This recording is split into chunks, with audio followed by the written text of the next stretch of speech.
Абай облысының атынан қазақ күресінен сайысқа түскен көкпектілік Дидар Тұқышев 5-ші дүниежүзілік көшпенділер ойынында жеңімпаз атанып, ел мерейін асырды. 66 келі салмақ дәрежесінде боз кілемге шыққан спортшы өзінің шеберлігімен қайсарлығын танытып, қарсыластарының барлығын айқын басымдылықпен жеңді. Осылайша Қазақстанның намысын қорғап, қоржынға алтын медаль салды. Бұл жеңіс тек Абай облысы ғана емес, бүкіл Қазақстан үшін үлкен мәртебе болып табылады.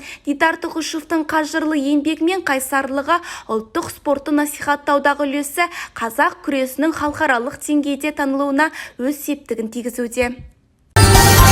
Табиғи монополияларды реттеу комитетінің Абай облысы бойынша департаментінің ұйымдастыруымен біріккен энергия сервистік компаниясы акционерлік қоғамының орталығында баспасөз туры өтті. Көшпелі баспасөзге табиғи монополияларды реттеу комитетінің Абай облысы бойынша департаментінің басшысы Мейір Мадиев қатысты. Биыл өңірдегі электр желілерін тарту, әуе және жергілікті кабельдерді ауыстыру, қосалқы станцияларды қайта құру мен жаңғырту бойынша 2024 жылға инвестициялық бағдарлама 15.148.794 теңге сомасында бекітілген. Қазір бағдарлама шеңберінде шарт жасалып, жұмыстар атқарылуда. 2024 жылы инвестициялық қарыз бойынша негізгі борышты қайтарудың жалпы сомасы 2.986.925 теңгені көрсетсе, игеру сомасы 1.493.463 теңгені құраған. Баспасөз туры аясында электр желілеріне қатысты жоғарғы вольтты жабдықты сатып алу, жеткізу мен монтаждау әлі де іске асырылатыны айтылды.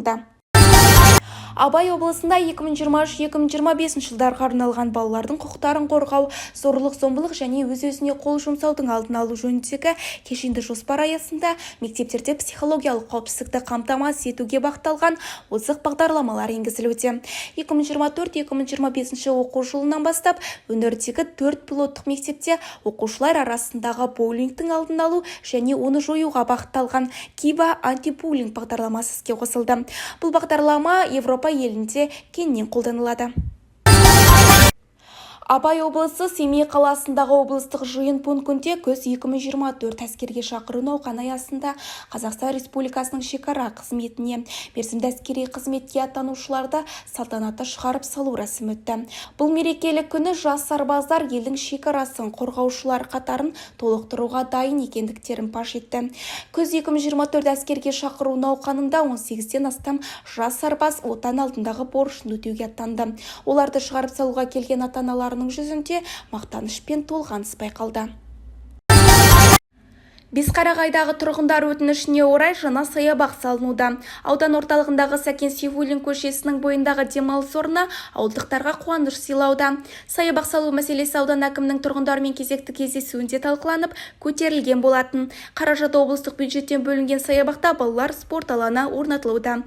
Ал бүгінге дейін саябақ сахнасына LED экран, қоқыс жәшіктері, қоршаулар, электр жарығы орнатылды. Аумағы көгалдандырылып, Таза Қазақстан акциясы аясында 40-тан астам қарағай ағаштары, шетен көшеттері отырғызылды.